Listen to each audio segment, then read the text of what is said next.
suit for declaration permanent and mandatory injunction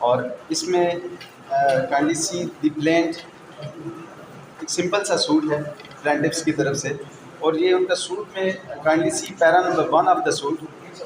The plaintiff is the owner in possession of land bearing 2 canals and 15 مرلاز bearing کھیوٹ number 108. اس میں دو چیزیں بہت important ہیں. ایک تو ان کی جو 2 کنال 15 مرلے کا انہوں نے خود الیج کیا کہ ان کی پراپرٹی 2 کنال 15 مرلے کی ہے. سیکنڈلی اس میں جو ان کا کھیوٹ نمبر ہے, اب اس میں کوئی خسرہ نمبر خطونی نمبر مینشن نہیں ہے جو ان کی میل آف آئی ڈی شو کرتا ہے.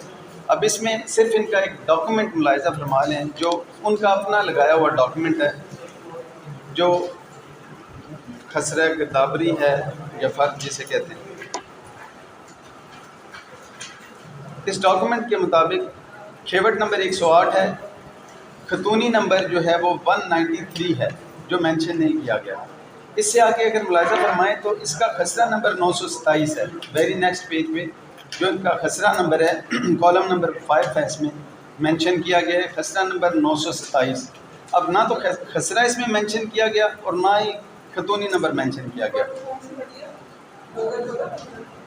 جی 2014-15 کی جی. اور اس میں اگر ملاحظہ فرما لیں محمد شہزاد پلینٹف ہے اور محمد شہزاد کی کالم نمبر 2 جو ہے اس میں مینشن کیا گیا ہے. کالم نمبر 3 میں محمد شہزاد کی جو اونرشپ ہے وہ صرف 12 مرلے کی حد تک ہے, 12 مرلے اور 8 سرسائی کی حد تک اس کی اونرشپ ہے, جبکہ وہ اپنی پلینٹ میں کلیم کر رہے ہیں کہ وہ اونر ہے 2 کنال اور 15 مرلے کا.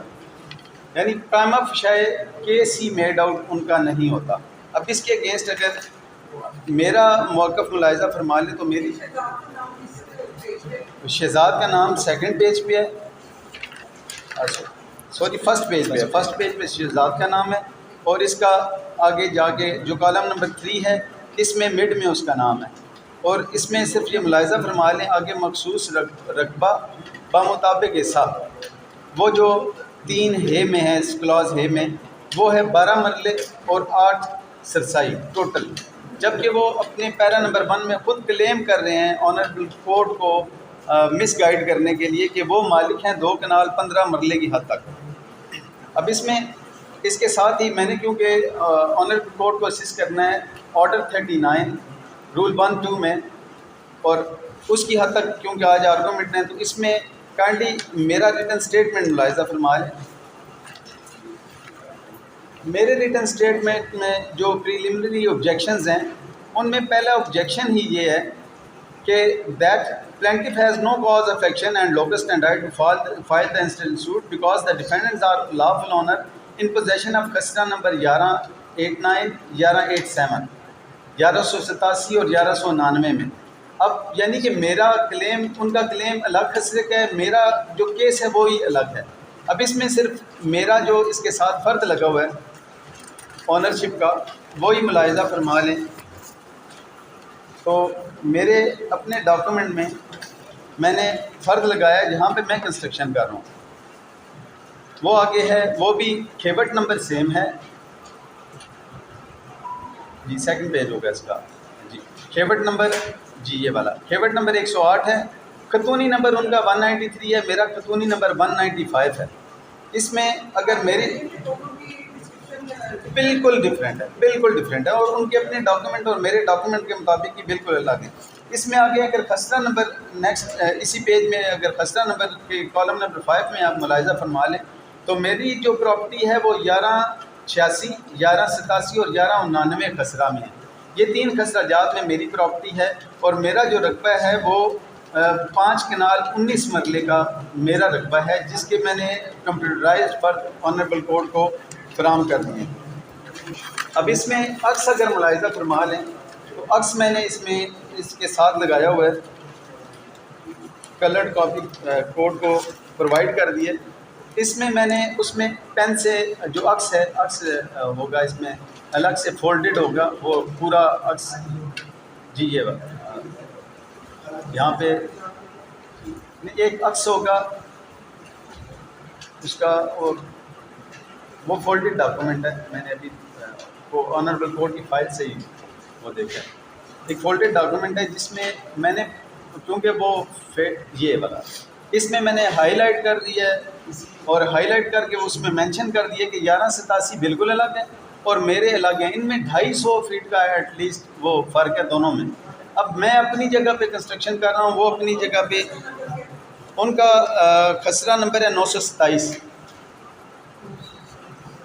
ان کے ڈاکومنٹ کے مطابق جو ان کا فرد ہے اس کے مطابق نیکسٹ پیج پہ کالم نمبر 5 میں خسرہ مینشن ہے ان کا 927. اسی لیے میلافائڈلی انہوں نے اپنی پلینٹ میں پیرا نمبر 1 میں جہاں ڈسکرپشن تھی پراپرٹی کی وہاں پہ انہوں نے خسرہ نمبر مینشن نہیں کیا, نہ خطونی نمبر مینشن کیا, انہوں نے صرف کھیبٹ مینشن کیا. اور کھیبٹ تو موضع میں کھیبٹ کے ساتھ ساتھ خسرہ خطونیاں وہ آگے وہ مزید تقسیم ہوتی جاتی ہیں. تو اس میں بالکل واضح ہے کہ وہ 927 میں, اور اگر عکس سے ملاحظہ فرما لیں جی ان کے فرق میں نیکسٹ پیج پہ 927 میں یہ پیج پہ یہ مینشن ہے, اس میں یہ خسرہ نمبر 927 ان کے اپنے ڈاکومنٹس ہیں. وہ میں تو اس ڈاکومنٹ پہ رلائی نہیں کر رہا, یہ تو ان کا ڈاکومنٹ ہے جسے میں کہتا ہوں کہ وہ ڈاکومنٹ ٹھیک ہے, لیکن ایون ادروائز اس میں خسرہ نمبر 927 ہے. اور ان کا میرا ہمبل سبمیشن ہی یہ ہے کہ اگر پلینٹ ملاحظہ فرمائیں تو پلینٹ میں ڈسکرپشن ہونا لازمی تھی. اگر وہ بونافائڈلی آئے ہوتے تو ان کا یہ تھا کہ وہ مینشن کرتے کہ میں کھیبٹ نمبر فلاں, خطونی نمبر فلاں اور خسرہ نمبر فلاں میں اتنی پراپرٹی کا مالک ہوں. انہوں نے یہ کھیبٹ صرف مینشن کیا, خطونی اور خسرہ اس لیے مینشن نہیں کیا کہ خطونی اور خسرہ دونوں ڈیفرنٹ ہیں. ان کی خطونی ہے 193 اور میری خطونی ہے 195 میرے ڈاکومنٹس کے مطابق. اب میں نے آنریبل کورٹ کو اسسٹ کرنا ہے انجنکشن کے حوالے سے, تو اس کو اسپیسیفک ریلیف ایکٹ کے جو سیکشن ڈیل کرتے ہیں وہ 52, 53 اور 54 ہے. اسی طرح آرڈر 30 سی پی سی میں اگر آنریبل کورٹ ملاحظہ فرمائیں گی تو آرڈر 39(1)(2) کے تحت ہے, اور اس read with section 155 C R P C ہے, اور اسی کو سیکشن 94 کے تحت یہ گرانٹ کیا جاتا ہے. ان سب کو ملا کے اگر پڑھیں تو ان سب کو جو ڈسکرائب کیا گیا وہ کیا گیا 2022 SCMR 366 میں اور 2022 CLC 1153 میں. ان میں انگریڈینٹس بتائے گئے کہ بیسیکلی 3 انگریڈینٹس کو ثابت کرنا پلینٹف کے لیے ضروری ہوتا ہے, جن میں سب سے پہلا انگریڈینٹ ہوتا ہے پرائما فیشائی کیس. اگر پرائما فیشائی کیس میڈ آؤٹ ہوتا, وہ پرائما فیشائی کیس ہی میڈ آؤٹ نہیں ہوتا.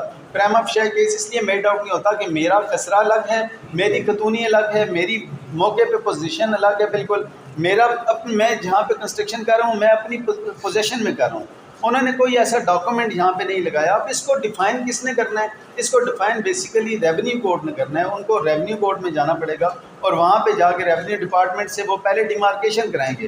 اب اس میں اگر وہ بونافائڈلی آئے ہوتے تو انہوں نے ان کی جگہ پہ میں اگر کنسٹرکشن کر رہا ہوتا تو انہوں نے اپروچ کیا ہوتا تحصیلدار کو, نشاندہی کراتے, ڈیمارکیشن رپورٹ لے کے پھر آنریبل کورٹ کے پاس وہ آتے, کیونکہ ان کا خسرہ خطونی بالکل الگ ہیں, وہ پوزیشن الگ ہے, میں الگ پوزیشن پہ بیٹھا ہوں.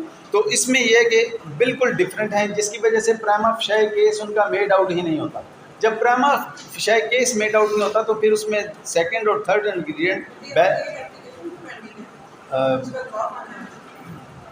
ہمارے جی میں نے انہوں نے اپلیکیشن دی ہے, انہوں نے دی اپلیکیشن, اس کا رپلائی لگ گیا, اس کا رپلائی لگ گیا ہوا ہے. وہ بیسیکل 39 کی ہی اپلیکیشن تھی, اس کو جی جی اسی کی طرف سے جی ہم لوگوں نے دی. ہاں لیکن اس میں یہ ہے کہ لوکل کمیشن اس طرح کے کیسز میں جہاں پہ ڈیمارکیشن ریکوائرڈ ہو وہاں لوکل کمیشن جی ایسے ہی جی 39(1)(2) میں 39(1)(2) میں جو پہلا انگریڈینٹ تھا وہ پروو نہیں کر پائے. جب پہلا پروو نہیں کر پائے تو 2022 SCMR 366 بڑی کلیئر ہے. وہ کہتے ہیں کہ کوئی ایک انگریڈینٹ بھی اگر مسنگ ہوگا تو انجیکشن گرانٹ نہیں کیا جائے گا. اسی طرح اگر سیکنڈ انگریڈینٹ کی طرف ہم آتے ہیں بیلنس آف کنوینئنس کی طرف سے, تو اس میں یہ ہے کہ اگر مجھے اس وقت کنسٹرکشن کرنے دی جاتی ہے اور الٹیمیٹلی خدا نخواستہ یہ ثابت ہو جاتا ہے کہ یہ پراپرٹی ان کی ہے تو میرے ہی نقصان ہے نا, وہاں پہ فائنینشیل لاس تو میرا ہوگا, کیونکہ کیس پینڈنگ ہے. اس کے دوران اگر میں کر رہا ہوں ساری کنسٹرکشن تو اس پہ جو بھی ہوگا وہ میرا نقصان ہوگا. اس میں انہیں کسی قسم کا نقصان نہیں ہے. اور اس میں جو اس میں irreparable لاس ہے وہ اس طرح ہے کہ میری اگر اس وقت میرے پاس ایک فنڈ اکٹھا ہوا ہے, میں اس سے کنسٹرکشن وہاں پہ کر رہا ہوں. میرا یہ ٹائم ضائع ہو جائے گا, جب تک کیس ڈیسائیڈ نہیں ہوتا اس وقت تک میں کنسٹرکشن نہیں کر پاتا, اور الٹیمیٹلی اللہ کرتا ہے کہ میرے حق میں ڈیسائیڈ ہو جاتا ہے, تو میرا یہ جو سال 6 مہینے 2 سال ہوگا یہ ویسٹ ہو جائے گا اور یہ irreparable لاس ہوگا. تو میری ہمبل سبمیشن یہ ہے کہ تینوں انگریڈینٹس مسنگ ہیں, اس لیے ان کو گرانٹ نہیں کیا جاتا. تو جو انٹرم ریلیف ان کو گرانٹ کیا گیا ہے جو وہ خارج کیا جائے تاکہ میں اپنی کنسٹرکشن جو ہے وہ کنٹینیو کر سکوں. اور اس میں ٹائم مزید کیونکہ وہ ٹائم ٹیک کرنا چاہ رہے ہیں, اس میں ہوتا ہے اسی طرح کہ جس سائڈ سے کیس کمزور ہوتا ہے وہ نہیں آتے. ادروائز تو ان کیسز میں تو یہ ہوتا ہے کہ پلینٹف پہلے آرگیو کرتا ہے اور ڈیفینڈنٹ بعد میں کرتا ہے, لیکن کیونکہ ہمارا کیس اسٹرانگ ہے اور ہمیں نقصان ہو رہا ہے اس لیے پہلے ڈیفینڈنٹ ہونے کے باوجود ہم اپنا کیس آرگیو کر رہے ہیں. ہمبل سبمیشن ہے کہ انہیں مزید ڈیٹ نہ لینے دی جائے اس میں, اور اس میں ایٹ لیسٹ 39 کی اپلیکیشن کو ڈیسائیڈ کر دیا جائے. Thank you very much. I leave time.